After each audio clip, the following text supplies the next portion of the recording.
आशीष जोशी जी, कार्यालय सचिव रविंद्र ओखी जी, और मेरे इधर सतवीर वर्मा जी जो प्रदेश में एक महत्वपूर्ण भूमिका निभा रहे हैं। जिलाध्यक्ष अशोक सैनी जी है हमारे, इनका नाम देना भूल गया। बोल नहीं, खाली जिला बोल बाकी का नाम दे दिया। धन्यवाद आप सभी का, आप लोग आए। आज जैसे आपको पता ही है कि चुनाव डिक्लेयर हो गया है, चुनाव का बिल बज गया है, तारीख भी निश्चित हो गई है, 1 अक्टूबर को चुनाव है। और उसको लेकर के हमारे पूरे प्रदेश के अंदर रैलियां की जा रही है माननीय सीएम साहब द्वारा। उसी के तहत नड़वा हल्के की रैली कल 22 तारीख को 2 बजे शाहपुर गांव के अंदर रखी गई है। और उसके अंदर माननीय मुख्य अतिथि हमारे सीएम साहब नायब सैनी जी आएंगे, उस रैली को संबोधित करेंगे। और इस रैली के अंदर हजारों की संख्या में एक बहुत बड़ी रैली कल होने जा रही है शाहपुर गांव के अंदर, क्योंकि जिस तरीके से लोगों के अंदर जोश है, जिस तरीके से माननीय मुख्यमंत्री नायब सैनी जी ने सीएम बनने के बाद में दिन रात लगातार मेहनत करके नई नई योजनाओं के ऊपर कार्य करते हुए उनको घोषणाएं करके और उनको धरातल पे लागू करके और आम आदमी तक, जो गरीब आदमी है, उस तक लाभ पहुंचाने का काम किया है। उससे आज बहुत जोश है लोगों के अंदर और लोग आज एक मन बना चुके हैं कि एक बार फिर से भारतीय जनता पार्टी की सरकार नायब सैनी जी के नेतृत्व में हरियाणा प्रदेश के अंदर बनने जा रही है। और उसको संबोधित करने के लिए मैं समझता हूं कि जो शाहपुर गांव के, क्योंकि हमने वैसे पहले मंगाड़ी की साइड में रखा था, तो लोगों ने खुद ये रिक्वेस्ट करके कि भाई इस बार इस साइड में हमारी कभी भी रैली नहीं हुई, आप इधर भी करने का काम करें। तो पूरे जो चम्बन के चम्बन गांव है उससे लोग आएंगे, जो शहरी क्षेत्र है उससे भी लोग आएंगे और बड़ी संख्या के अंदर आकर के माननीय नायब सैनी जी का स्वागत भी करेंगे और उनको सुनने के लिए यहाँ पहुंचेंगे। और जैसे मैंने पहले कहा कि पिछले 10 वर्षों से भारतीय जनता पार्टी की सरकार प्रदेश के अंदर है। पहले आदरणीय मुख्यमंत्री नायब माननीय मनोहर लाल जी ने जिस तरीके से 9.5 साल तक ट्रांसपेरेंसी से सैनी जी कर रहे हैं, और इस समय में भी जो जो लोगों की मांग थी, चाहे वो पंचायतों के और ज्यादा उनको मजबूत बनाने की बात है, चाहे उनके जो मांग थी उनकी कि हमारी 5 लाख से बढ़ा करके 10 लाख या 15 लाख थी, बल्कि उनको 21 लाख रुपए तक के काम बिना टेंडर के करा सकते हैं ताकि कार्य जल्दी से संपन्न किए जा सकें, ये पावर देने की बात हो। चाहे जो एचकेआरएन के हमारे कच्चे कर्मचारी जिनको हम बोलते हैं, और जो कांग्रेस के समय में जो डीसी रेट पर होते थे और उनको नगद पैसे दिए जाते थे, जिसमें से जो डीसी रेट 12-13 हजार रुपये होता था उसमें 3-4 हजार रुपये बिचौलिए खा जाते थे और उनको बेचारों को 8-9 हजार रुपये मिलते थे। हमने एचकेआरएन लागू करके जहां उनके डायरेक्ट खातों के अंदर पैसे देने की शुरुआत की, वहीं उनको अभी माननीय नायब सैनी जी के मुख्यमंत्री बनने के बाद इन्होंने उनको जॉब की सिक्योरिटी देने का भी काम किया है कि 58 साल तक उनको कोई हटा नहीं सकेगा और उनकी हर साल वेतन के अंदर वृद्धि भी होगी। इस तरीके के फैसले लेने का काम किया है। हमने युवाओं के अंदर एक विश्वास पैदा करने का काम किया है कि जो युवा इंटेलिजेंट है वो अपने शिक्षा के दम पे जो है वो सरकारी सेवाओं के अंदर अपना स्थान बना सकता है। और इन 10 वर्षों के अंदर लगभग 1,42,000 लोगों को सरकारी नौकरियां देने का काम किया है और भी नौकरी निकल रही है, जिसके ऊपर चुनाव आयोग की भी कोई बंदिश नहीं है। उन्होंने भी क्लियर कर दिया है कि नौकरियां जो है वो रिजल्ट भी आ सकते हैं और वो ज्वाइन भी जो है वो कर सकते हैं।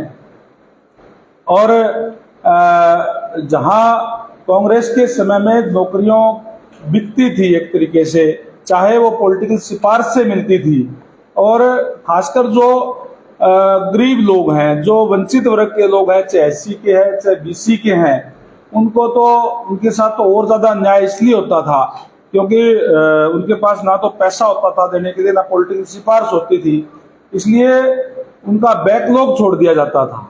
माननीय नायब सैनी जी ने यह भी घोषणा करने का काम किया कि हम उस बैकलॉग को पूरा करने का काम करेंगे। जो पिछली सरकारों के अंदर अन्याय करने का काम किया भूपेंद्र सिंह जी हुड्डा की सरकार ने, उसको भी पूरा भरपाई करने का काम करेंगे। और जो क्रीमिलेयर की आय सीमा है वो भी जो डिमांड थी समाज के लोगों की तरफ से, वो 6 लाख से बढ़ा करके 8 लाख जो है कर दी गई है। हमने अभी चुनाव डिक्लेयर होने से जस्ट पहले भी, क्योंकि लगातार कार्य हमारे चल रहे थे और हर गांव के अंदर, अगर मैं नलवा क्षेत्र की बात करूं तो उसके अंदर मिनिमम 20 लाख से कम तो कोई भी गांव में नहीं है। और हर गांव के अंदर हमने जो राशि सरपंचों के पास पहुंचाने का काम किया ताकि वो कार्य जो है वो कर सकें। और कई गांवों के अंदर तो करोड़ों रुपए में भी ये राशि है। कुल मिलाकर के 19 करोड़ 3,17,000 रुपए हमने अभी इसी महीने के अंदर जो है पंचायतों को भेजने का काम किया है ताकि पंचायतें अपने निरंतर कार्य जो है वो कर सके। अलग अलग गांव की राशि है वो मैं अब आपको उपलब्ध करा दूंगा, जिसमें अलग अलग गांव वाइज जो पंचायतों को भेजी गई है। तो इस तरीके से हम ट्रांसपेरेंसी के आधार पे, बिना किसी भेदभाव के, बिना कोई क्षेत्रवाद के भारतीय जनता पार्टी की सरकार के अंदर जो है वो कार्य हुए हैं। और जिस तरीके से आज कांग्रेस पार्टी के लोग ये कह रहे हैं कि हम हिसाब मांगने की बात कर रहे हैं, हमारा हिसाब तो बड़ा क्लियर है, ट्रांसपेरेंसी से है। जिस तरीके से हमने चाहे पंचायतों के अंदर पैसे भेजने की बात है, चाहे वो पब्लिक हेल्थ के, मैं कहना चाहूंगा कि पब्लिक हेल्थ के, अगर नलवा हल्के की रैली है, मैं नलवा हल्के की अगर मैं बात करूं तो 1 करोड़ से लेकर के 5 करोड़ तक हर एक गांव के अंदर कार्य जो है वो कई गांवों के अंदर संपन्न हो गए और कई गांवों के अंदर कार्य चले हुए हैं। और मैं धन्यवाद करूंगा माननीय नायब सैनी जी का, जो पीछे आए थे, मेरे हल्के के अंदर दक्ष जयंती बनाई थी, उस दिन भी हमने जो कार्य कहे उन्होंने तुरंत उन पे अपनी सहमति दे करके उस पर भी सीएम कोड लगाया है। उसके अंदर भी कार्य, उसके अंदर शुरुआत हो गई है। क्योंकि जो 3 जो बड़े गांव है, कैमरी, गंगवा और आर्यनगर, मैंने रिक्वेस्ट की थी कि उनको महाग्राम योजना के अंदर लिया जाए। गंगवा गांव को तो ऑलरेडी महाग्राम योजना के अंदर ले लिया गया था। उसमें लगभग 78 करोड़ रुपए का एक ही गांव के अंदर कार्य शुरू हो गया है। और पब्लिक हेल्थ का भी, और उसमें सीवर के भी सुविधाएं जो मिलेगी। बड़े गांव में जो शहरी तर्ज के ऊपर हम सुविधाएं देने का काम जो है वो कर रहे हैं। और इसी तरीके से आर्यनगर और कैमरी गांव को भी सीएम कोड उस पर लग गया है, उसके एस्टिमेट वगैरह तैयार हो गए हैं। उसमें भी जो है हम महाग्राम योजना के अंदर लेंगे। पूरा का पूरा जिस तरीके से जो शहर के अंदर सुविधाएं होती है, सीवर की, पानी की, वो गांव के अंदर भी हम देने का काम करेंगे। फिरनियों के ऊपर जो शहरों के अंदर जो लाइटें लगी होती है, वो लाइटें लगाने का काम भी हम गांव के अंदर भी जो है वो करने जा रहे हैं। इस तरीके से हमने तमाम हल्के के अंदर विकास कार्य करवाने का काम किया है। अगर मैं नलवा क्षेत्र की बात करूं तो हमने बहुत सी जगह पे नए वाटर वर्क्स बनाने का काम किया है। जहां जरूरत थी वहां वाटर टैंक बनवाने का काम किया है ताकि लोगों को स्वच्छ जल मिल सके। हमने चुनाव के अंदर वायदा किया था कि हर घर में नल और नल में स्वच्छ जल, उसके तहत जल जीवन मिशन के तहत हमने नई पाइपलाइनें बिछाने का काम किया। हमने शहरी क्षेत्र के अंदर आजाद नगर के अंदर 10 करोड़ की लागत से एक वाटर टैंक नया बनाया। 1.5 करोड़ की रुपए की लागत से जो सेक्टर 15 वाला जो वाटर वर्क्स है उसके अंदर एक नया टैंक बनाने का काम किया। अमृत योजना के तहत हमने शहरी क्षेत्र के अंदर जो, क्योंकि नलवा का कुछ क्षेत्र शहरी क्षेत्र भी है, उसके अंदर हमने नई पाइपलाइनें बिछाने का काम किया। चाहे पटेल नगर है, चाहे चंद्रलेन कॉलोनी है, चाहे जवाहर नगर है, चाहे आजाद नगर का एरिया है, हर जगह के ऊपर हमने कैमरी रोड का आपने देखा होगा कि कितना शानदार जो पहले होता था और आज आप देख सकते हैं कि जो शहर जितना डेवलपमेंट शहर के अंदर है शायद उससे भी ज्यादा जो है उस कैमरी रोड के ऊपर जो आउटर एरिया है उसके अंदर बना हुआ है। आजाद नगर के अंदर भी हमने 29 करोड़ रुपए की लागत से उस दिन माननीय सीएम साहब आए थे, उन्होंने ये पास कर दिया था। और अभी जो 29 करोड़ की लागत से नया जो है मॉडल रोड वो जो बनेगा बाईपास तक, और एक अर्बन हेल्थ सेंटर जो है इसके अंदर हमारा आजाद नगर के अंदर जो है 2 एकड़ के अंदर हम बनाने जा रहे हैं, ताकि लोगों को तमाम सुविधाएं हम देने का काम कर सकें। सिंचाई का पानी ज्यादा आ सके, इसके लिए हमने न्यू शिवानी फीडर जो है वो बनाने का काम किया, और रेनी सीजन के अंदर हम 2-2 बारी भी किसानों को पानी देने का काम कर रहे हैं। किसानों को पानी टेल तक जाए और पूरा पहुंचे, इसके लिए हमने नहरों को रिमॉडलिंग कराने का काम भी किया है, और जो खाड़े हैं वो डीप प्लान से और काडा के जरिए हमने उनके नए बनाने का काम भी किया है, और उनके एक्सटेंशन करने का काम भी जो है हमने किया है, ताकि वो किसानों को पूरा लाभ जो है उसका मिल सके। शिक्षा के क्षेत्र की मैं अगर आपको बात कहूँ नलवा क्षेत्र की, तो हमने जो 3 जो स्कूल है, एक तो नलवा के अंदर और एक आर्य नगर के अंदर, हमने संस्कृति मॉडल स्कूल बनाने का काम किया है, जिसमें जो प्राइवेट स्कूल है उससे भी अच्छी शिक्षा सरकारी स्तर पे हमारे जो है मिल रही है। और इसी तरीके से जो गंगवा गांव के अंदर जो है पीएम श्री स्कूल जो है हमने बनवाने का काम किया है, और मंगाड़ी जो बहुत बड़ा गांव है जिसके अंदर 5 पंचायतें हैं, उसके अंदर एक हमने नया कॉलेज वहां बनवाया है, जिसकी पिछले साल से क्लासेज जो है वो शुरू हो चुकी है। इस तरीके से हमने हर क्षेत्र के अंदर जो है डेवलपमेंट करने का काम किया है। और आज जैसे मैंने कहा कि कल शाहपुर के अंदर माननीय नायब सैनी जी आ रहे हैं, तो आप सबको भी मैं निमंत्रण देता हूं कि आप लोग आकर के उसको कवर करने का काम करें। और आप कल देखना कि एक बहुत बड़ी रैली जो है नड़वा हल्के की शाहपुर गांव के अंदर होगी, और आपको लगेगा कि किस तरीके से कितना उत्साह लोगों के अंदर है। आज लोग मन बना चुके हैं कि एक बार फिर से हरियाणा प्रदेश के अंदर नायब सरकार जो है भारतीय जनता पार्टी की हरियाणा प्रदेश के अंदर बनने जा रही है। नलवा क्षेत्र की बात करें तो एंटी इंकम्बेंसी बहुत ज्यादा है, आपके वर्कर ही आरोप लगाते हैं कि गंगवा साहब ने काम नहीं किया। हमारे वर्कर कोई आरोप नहीं लगाते, जो हमारे जो विरोधी पार्टी के लोग हैं उनका तो काम है कि वो आरोप लगाएंगे, आरोपों की सिवाय उनके पास और है ही क्या, आरोप लगाएंगे और वो हमारी बढ़ाई कैसे करेंगे, वो तो उनका काम है, वो अपने करे और लगाएंगे। आपके पार्टी के वर्कर हमारे पार्टी का कोई वर्कर नहीं लगाता। अगर आपके हल्के की बात है, आपने कहा था 29 करोड़ रुपए खर्चा गया, लेकिन अभी तक कोई पानी की निकासी नहीं है, 3-4 फुट पानी बजाते। आप ये देखिए कि जो चाहे वो कैमरी रोड है, चाहे आजाद नगर है, ये क्षेत्र वो क्षेत्र है जो पहले आउटर कॉलोनियां थी, जिसको हम अवैध कॉलोनी कहते थे, और उसके बाद में उनको वैध कर दिया गया। तो डेवलपमेंट के अंदर, क्योंकि पहले जो सीवर सिस्टम है वो जो कम जो आबादी बनी थी उस हिसाब से बनाया था, उसका प्रोजेक्ट तैयार हो गया है, उस पर ऊपर कार्य अभी चल रहा है, ताकि आगे दिक्कत परेशानी ना आए।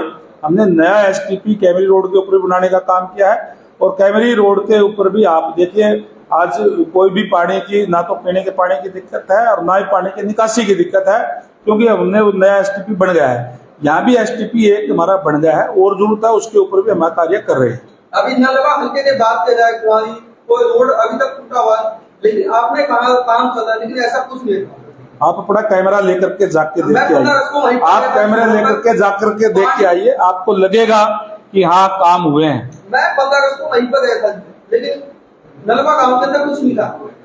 चलो आपको नहीं दिखाई देता होगा, किसी और के इन्फ्लुएंस में आ गए होंगे, आप क्या कह सकते हैं। आप जानते हैं नलवा का जो क्षेत्र है वो ड्राई क्षेत्र है, पानी खेला का कुछ एरिया जुड़ गया, इस तरफ से उधमपुर का जुड़ गया, तो सिंचाई का जल उसकी एक बड़ी समस्या है। कहीं ना कहीं आप पीने का पानी तो पहुंचा पाए, लेकिन सिंचाई की समस्या अभी भी यूं बनी हुई है। आपकी बात से बिल्कुल सहमत हूं मैं, क्योंकि ये नलवा क्षेत्र है जो राजस्थान के साथ लगता हुआ है, और यहाँ पीने के पानी की भी और सिंचाई के पानी की दोनों की दिक्कत परेशानी थी।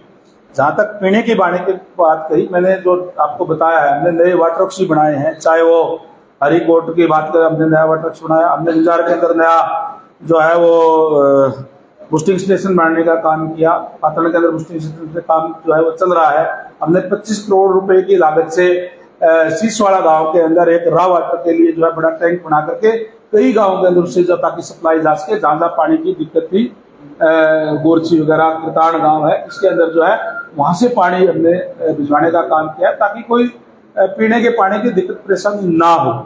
और जहां तक सिंचाई की बात कही आपने, सिंचाई के पानी हमारे यहाँ और ज्यादा आए।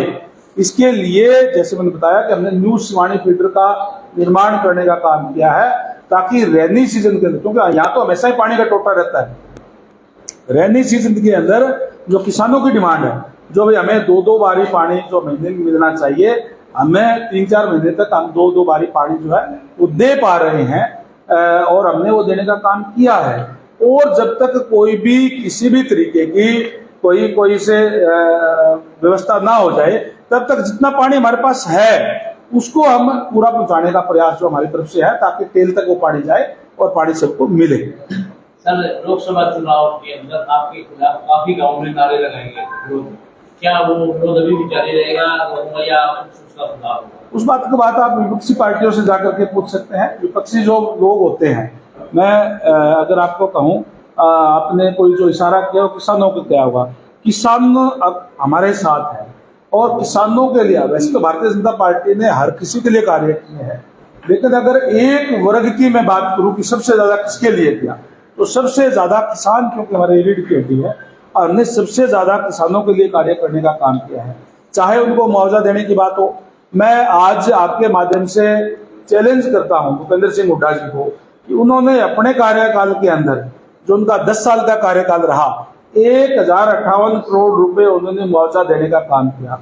और हमने इन जो अभी तक जो हमने जो मुआवजा वितरित किया है इन 10 सालों के अंदर, कह लीजिए तो 10 साल होने को ही है, तो इसके अंदर 12,000 करोड़ से भी ज्यादा मुआवजा हमने दिया है, यानी 11 गुना से भी ज्यादा हमने मुआवजा, जो भूपेंद्र सिंह हुड्डा जी की सरकार थी उससे ज्यादा हमने देने का काम किया। रिकॉर्ड की चीज है, उन्होंने तो 2 रुपए 5 रुपए का चेक देकर के किसानों के साथ बद्दा मजाक करने का काम किया था। ऐसा पहली बार हुआ है कि बारिश अभी लेट हुई है। मैंने जैसे पहले कहा कि हमारे जो मौजूदा मुख्यमंत्री है नायब सैनी जी, वो एक छोटे किसान परिवार से आते हैं, गांव से आते हैं, और उनको किसानों की, आम आदमी की दिक्कत परेशानी क्या है अच्छे तरीके से उनको पता है। इसलिए उन्होंने जैसे ही बरसात लेट हुई, उन्होंने तुरंत अफसरों की मीटिंग बुला करके घोषणा की कि क्योंकि लेट होने से डीजल का और का जो खारा मीठा पानी लगा करके किसान अपनी फसल को बचाना चाहता है और उनका खर्चा बढ़ जाता है, तो 2,000 रुपए प्रति एकड़ के हिसाब से उनको एक्स्ट्रा भरपाई के लिए दिए जाएंगे। हरियाणा का इतिहास में पहली बार ऐसा हुआ है, कभी भी ऐसा नहीं हुआ कि बरसात लेट हुई, खर्चा ज्यादा हो गया इसलिए उनको खराबे का तो मुआवजा मिला है, लेकिन खर्चा ज्यादा होगा किसान का, उसकी भरपाई करने का काम भी पहली बार किया है। हम 14 फसलें पहले भी खरीद रहे थे, लेकिन अब तो कुछ भी फसल कोई भी किसान हमारे यहाँ बोएगा उस सारी की सारी को हम एमएसपी पे खरीदने का काम करेंगे। ये पहला ऐसा राज्य है हरियाणा प्रदेश जो किसानों की सारी फसलें एमएसपी पे खरीदने की घोषणा की है। जो फसल हम नहीं खरीद पाते हैं उसकी भावांतर भरपाई दे करके किसानों की भरपाई करने का काम हम करते हैं। ग्रुप सी और डी के कच्चे कर्मचारियों को पक्का कर दिया गया, लेकिन ग्रुप ए के कर्मचारी आज भी धरना प्रदर्शन कर रहे हैं, तो क्या उन्हें भी जॉब सिक्योरिटी मिलेगी? देखिए, मैंने जैसे पहले कहा कि जो 5 साल से जो लगे हुए हैं उनको जॉब सिक्योरिटी देने का काम हमारे सरकार ने किया है, उसका नोटिफिकेशन भी जारी हो गया है। आदरणीय नायब सैनी जी ने उसकी घोषणा की थी और उनका तुरंत उस पर कार्रवाई करते हुए नोटिफिकेशन उसका जारी हो गया, उसको जॉब की सिक्योरिटी है। ग्रुप ए के लिए क्या रहेगा? मैंने बताया ना, 5 साल तक जो भी है, अगर वो है तो वो सारे के सारे उसके अंदर आता है, चाहे ओ बी ओ सी ओ डी ओ। आचार संहिता लग चुकी, क्या भर्तियां होंगी? चुनाव आयोग भी इस बात को तो क्लियर कर चुका है कि चुनाव जो भर्तियां हैं उसके ऊपर कोई रोक नहीं है। चुनाव आयोग ने कहा कि सिर्फ विज्ञापन जारी कर सकते हैं, क्या सिर्फ विज्ञापन जारी होगा या भर्तियां होंगी? देखिए, जो प्रोसेस के अंदर है, जो कोई किसी का कोई इंटरव्यू चल रहे हैं या कोई प्रोसेस के अंदर है वो तो है, बाकी जो भी चुनाव आयोग की गाइडलाइन होगी उसके तहत कार्य किए जाएंगे। गंगा जी, बिल्कुल चुनाव के पास इतनी भारी संख्या में घोषणाएं हुई है सर, क्या इसका लाभ मिल पाएगा भाजपा? आप ये बताइए कि हमने ट्रांसपेरेंसी के आधार पर नौकरियां देने का काम किया, क्या ये हमने चुनाव के टाइम पे किया? सरकार बढ़ते ही सबसे पहले इस बात की घोषणा की कि हम ट्रांसपेरेंसी के आधार पर नौकरी देंगे, बिना किसी भेदभाव के देंगे। आप गांव में जाकर के, आप आज नड़वा हल्के की बात कर रहे हैं, आप जाइए कैमरी गांव के अंदर, पूछिए कितने बच्चे थे, आपका अपना गांव है मेरे ख्याल से, बहुत सारे लड़के मुझे आप बता दो, 5 महीने से ना कोई स्टेशन मिला ना कोई तनख्वाह मिली है, तो उनके लिए पवार साहब जो नौकरी मिल गई उसको अभी डी ग्रुप की जैसी हुई है उसको अभी ज्वाइन करा लिया गया है और उनको स्टेशन अलॉट किए जा रहे हैं, हो जाएंगे स्टेशन अलॉट। तो आपके गांव के अंदर 150 बच्चे लगे हैं, उसके बाद धन्यवाद आप करिए। स्कूल टूटे कितने साल हो गए? 2 साल। 4 करोड़ 75, हाँ बात सुनो मेरी बात सुनो, 4 करोड़ 75 लाख रुपए आपके गांव के अंदर स्कूल के आगे हैं। वो उसका टेंडर हो गया है, वर्क अलॉट भी अब हो गया है, और हमको तो मेरे पास अभी उसका वो है, वो आपको मैं दे दूंगा, आप देख लेना। और अभी उसका जल्दी उसका काम हो जाएगा। इसके साथ साथ आपने एक गांव की बात करी है, 58 लाख रुपए की लागत से फिरनी की मैं शिलान्यास करके आया था। 3 करोड़ 18 लाख रुपए फिरनी के और आपके गांव के पास हो गए। एक काम मैं पवार साहब के गांव की बात कर रहा हूं केवल, और उसके अलावा जितनी भी चौपालें थी एससी की बीसी की, आपने तो खुद देखा जाकर के, मैं खुद उसमें देख करके और उसका डेवलपमेंट करवाने का काम किया, उसके लिए धन्यवाद तो कर दो आप एक बार। अंडर पार आपने बनवाया, बहुत अच्छी बात है, लेकिन आज तक उसका पानी नहीं निकल पाया। किसानों के लिए जो सुगम रास्ता आपने बढ़ाया था, क्या वो पानी उसके ऊपर ट्यूबवेल अभी देखिए, क्योंकि ड्रेन साथ से जा रही थी और आज जिसकी आप बात कर रहे हैं बिल्कुल ठीक बात आपकी, उसको ऊपर ट्यूबवेल की मंजूरी मिल गई है और अब ट्यूबवेल लग जाएंगे उससे, ताकि वो नीचे का पानी वहां नहीं खड़ा होगा। 5 साल में नहीं लग पाया। अरे यार हमने अंडरपास बनवाया तो सही, हमने रोड तो बनाई थी ही नहीं पहले। चलो जी, कई बार कोई परेशानी आ जाती है। जो विकास करने के पैसे दिए गए उनमें काफी बड़ा घपला बताया जा रहा है ग्रामीणों द्वारा। हमारी टीम गई थी वहाँ। ऐसा कोई भी आप हमारे सामने जाने का काम करें, हम उनकी जांच भी करवाएंगे और उनको उनके खिलाफ कार्रवाई भी होगी। हमारी सरकार जीरो टॉलरेंस की सरकार है। किसी भी कीमत पे किसी की भी ना तो भ्रष्टाचार को हम बर्दाश्त करते और ना ही हमें जो है उसके ऊपर करने वालों को कहीं बख्शा जाता। ये ठीक है कि ये बहुत भ्रष्टाचार की जड़ें बहुत गहरी है, लंबे समय से चल रही थी पिछली सरकारों के अंदर, इसलिए इस पे कंट्रोल करते करते कुछ समय लगता है। हमने बहुत कंट्रोल इसको करने का काम जो किया है। आपका बहुत बहुत धन्यवाद। आपके ऊपर एक बड़ा आरोप लगाया गया कि इन्होंने तो राज्य के अंदर पेट्रोल पंप बनाए विरोधियों के। आप बता दीजिए मेरे नाम पर कोई एक है तो सर, विरोधियों का काम है भाई। विरोधी को मेरे को अच्छा बताएंगे क्या सर? वो वोट कैसे लेंगे, वो करेंगे क्या, और करे क्या? वो उसका उनका काम है कि इस टाइप की आरोप लगाना। सर भाजपा की कैंडिडेट की सूची पहले कब तक जारी हो जाएगी? जारी होते ही प्रेस में सबसे पहले आएगी, प्रेस के माध्यम से हमें पता चलती है तो हाईकमांड जारी। बड़ा सवाल है कि 90 की 90 विधानसभा के अंदर कांग्रेस पार्टी के 20 प्रत्याशी क्या है, सेम हालात नरवा के अंदर है। उनकी आपसी लड़ाई कहीं ना कहीं भाजपा को फायदा देगी। देखिए कांग्रेस पार्टी जो है, अगर मैं सही मानने में बताऊं तो आज केवल और केवल पिता पुत्र की पार्टी बन के रह रही है, इसलिए बड़े बड़े नेता उनको छोड़ के भी जा रहे हैं। और उनके अंदर जो कैंडिडेट है वो कोई मतलब जो संगठन के या कोई पार्टी के लिए कार्य करे ऐसे नहीं है। जो लोग लालच के अंदर टिकटें मांग रहे हैं, एक दूसरे की टांग खींचने के काम करते हैं। और निश्चित रूप से आज हालत उनकी ये है कि कोई भी इकट्ठे करके चुनाव नहीं लड़ सकते। लेकिन हमें, जहां तक हमारी जो बात है, हमें कांग्रेस पार्टी के साथ लड़ने की जरूरत नहीं है, एक दूसरे को खुद निपटाने का काम करेंगे। हमने तो 10 साल तक जो विकास कार्य किए हैं, जिस ट्रांसपेरेंसी से राज चलाने का काम किया है, उनको लेकर के जनता के अंदर जाएंगे। और हमें पूरी उम्मीद है, हमें पूरा विश्वास है कि जनता का आशीर्वाद हमारे साथ है। राज्यसभा सांसद बने, फिर 2019 के अंदर आप भारतीय जनता पार्टी से विधायक बनते हैं, बड़ा पद आपको दिया था डिप्टी स्पीकर। क्या इस बार बड़ी उम्मीद है कि इस बार विधायक बने तो और बड़ा पद मिल सकता है? देखिए ये काम पार्टी का या हमारे हाईकमांड का है, और निश्चित रूप से जहां तक बात है प्रमोशन तो हर आदमी की हर समय होती है। मेरा सवाल था छोटा सा कि अभी जो पूछे गया था, तो कांग्रेस ने जो ये किया आवेदन मांगे थे, घोषणा है इनमें से आवेदन में से कुछ चुन के आए जाएंगे? देखिए बेहतर तरीके से तो कांग्रेस के लोग ही बता सकते हैं जब उन्होंने आवेदन मांगे। लेकिन मैं ये जरूर कह सकता हूं कि जो आवेदन देने वाले हैं उनमें से अगर किसी को टिकट मिलेगी तो बाकी टांग खिंचाई करने का काम जरूर करेंगे। ये कांग्रेस की कल्चर है। लोकसभा की तरह क्या विधानसभा में भी 13 सीट से जो आएंगे व्यक्ति आपके सामने आ जाएगा, जो भी होगा वो हाईकमांड का काम है, मेरे अधिकार क्षेत्र की बात नहीं।